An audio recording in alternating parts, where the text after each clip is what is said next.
name is Vanessa Nakate, and I am a climate activist from Uganda. I started striking for climate in the first week of January. That was 2019. I remember in the year 2018, I wanted to do something that could cause change in the lives of the people in my community. Therefore, I started carrying out research to understand the challenges that people face and the problems that people face. And I found quite a number of problems, but I was really surprised to find that climate change was one of those problems, simply because in school it is taught us something that either happened in the past or something that is coming in the far future that we don't have to worry about. So I decided to read more about climate change, to understand its causes and to understand its impacts. And when I realized that there was communities in my country that were facing devastating impacts of climate change, that is when I decided that I had to do something about it. So I started reading about past activism and past movements that were organized by people who are demanding for change in their communities, and that is how I got to find out about the Fridays for Future movement.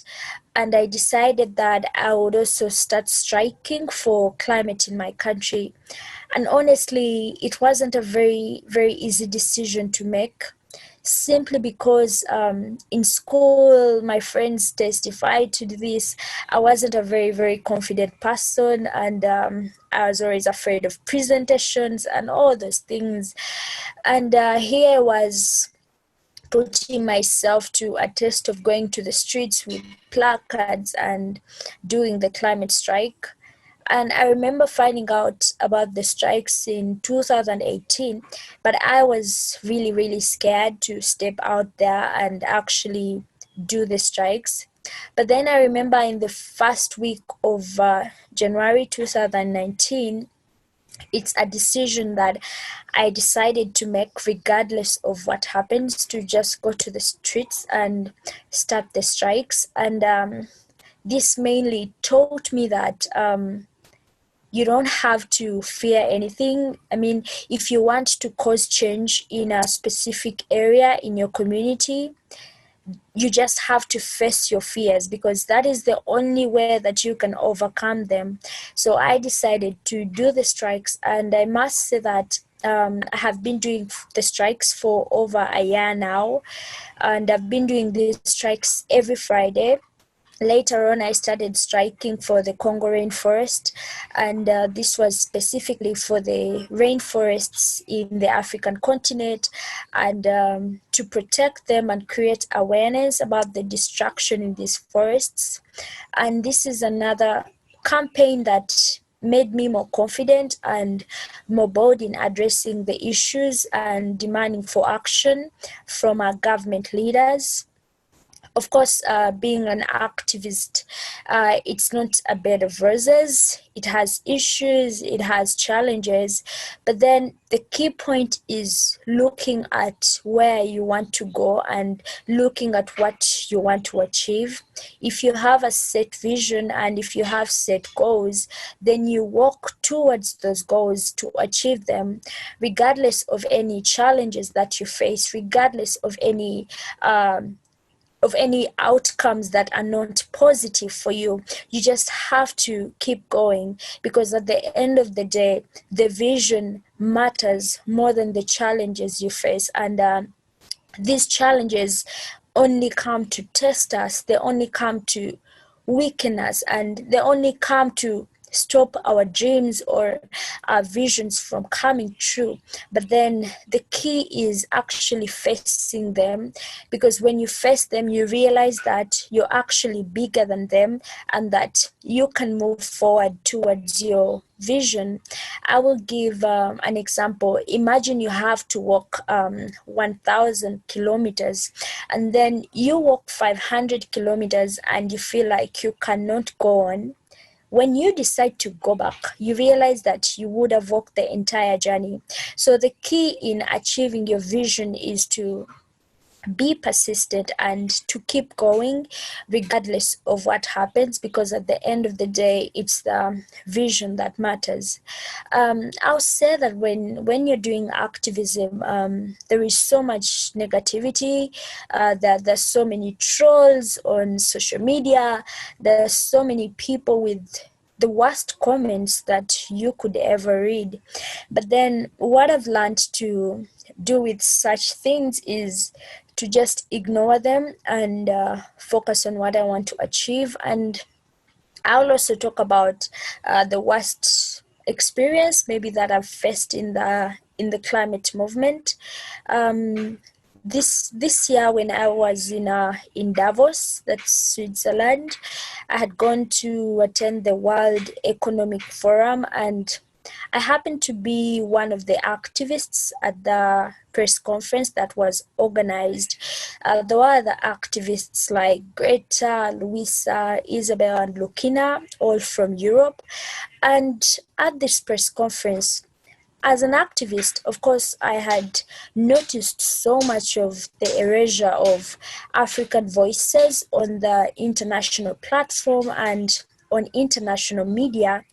Therefore, one of the points that I really put across during that conference was to tell media to stop being biased and to make sure that everyone is included when talking about the issues of climate change. Because at the end of the day, the people that are affected the most are the ones who are being left out, you know. And then after that press conference, I left contented with the feeling that maybe something has changed about this. Literally, I wasn't included as one of the activists at the press conference. And to me, it was very disturbing. First of all, the fact that I was the only activist from Africa on that panel was already disturbing, because to me it felt like there was a lack of presentation of the African voices, and yet Africa suffers the most when it comes to the climate crisis. So I read this article, and of course it's very heartbreaking, and I decided to ask the news company why they had cropped me out of a photo. And to be honest, I really never expected that to go viral. I never expected many people to see it and to react and to read about it. And that actually taught me one thing. It taught me that there is power in speaking up, even when you feel like your voice is not being heard. Because all I did was ask a question and it just exploded. I never expected that. And it made me think of all the injustices that people face in the world and how many people keep silent because of the injustices. We are seeing so much of discrimination, of racism. It doesn't just stop in the world or any other facets of life. It's in the climate movement because of the media.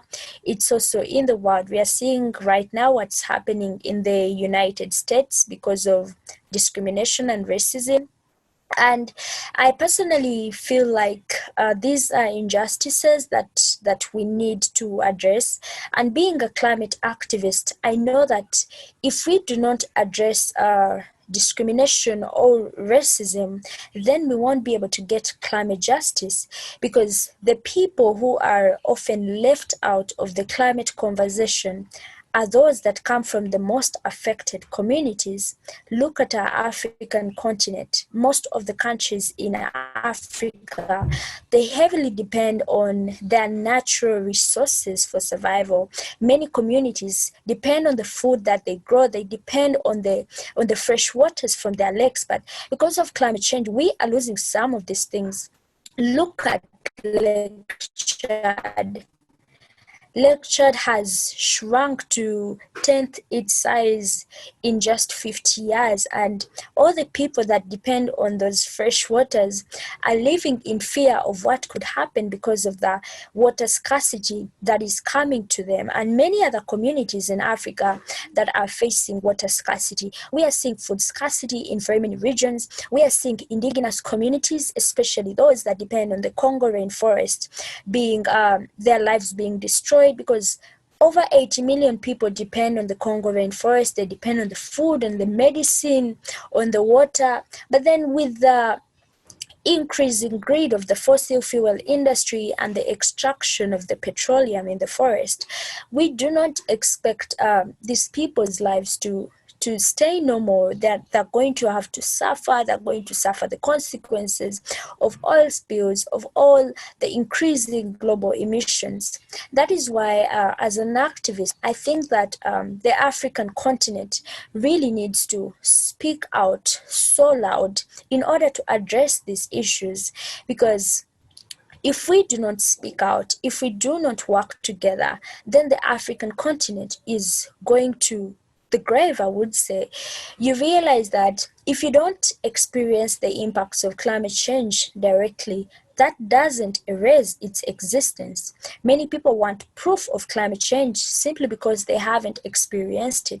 But then think about the communities, think about the children that have to stop going to school because, you don't expect a child to go to school on a hungry stomach after their family has lost everything to a flood or to droughts. So climate change is really greatly threatening the weather patterns in Africa. And this is, of course, a direct effect to the food sector and to water security. And this could be the primary effects of climate change: food scarcity and water scarcity. But from food scarcity and water scarcity, more effects are birthed. You realize that education in the end will be affected, especially for the students whose lives depend on the food that their parents grow. We are going to see more gender inequalities in different communities. Women will have to walk very long distances to get water. They will have to double or triple their hard work in order to get food on the table for their families. We are going to see many sectors being destroyed, infrastructure and economies. We in the COVID-19 pandemic, but some of the African countries, especially those in Central Africa, East Africa, they are suffering with the increasing water levels of Lake Victoria, and people's homes are being encroached, people's homes are being destroyed, people's farms are being destroyed. So people are literally being challenged by two big problems. People are facing the COVID-19 pandemic, and then they're also trying to survive the impacts of climate change. So I believe that this is the time for the African continent to rise up and speak up for itself and demand for change for itself.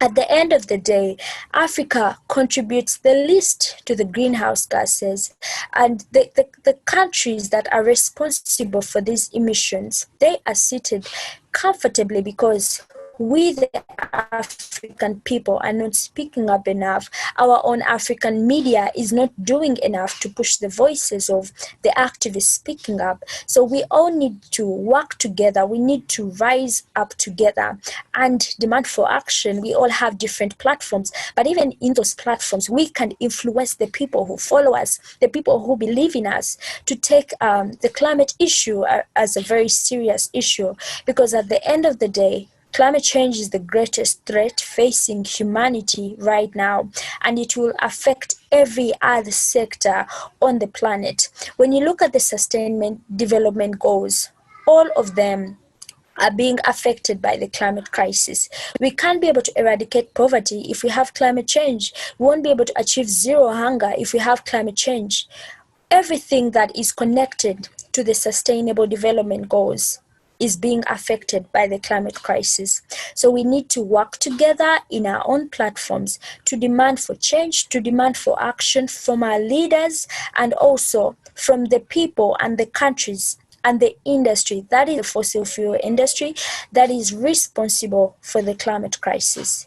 And my last words to you would be that If you feel like you want to do something for art, if you feel like you want to get involved in something, just find something, because there's so many challenges that people face in this world. There's so many problems that people face in this world, and all of us, we are capable, and we are able to cause change. We are able to drive solutions in people's lives. I usually say that every person has a story to tell, and every story has a solution to give, and every solution has a life to change. So regardless of who you are, where you come from, you are able to cause change. Just one match can cause an explosion. So just you alone, you are able to bring about change and difference in your community. Thank you so much.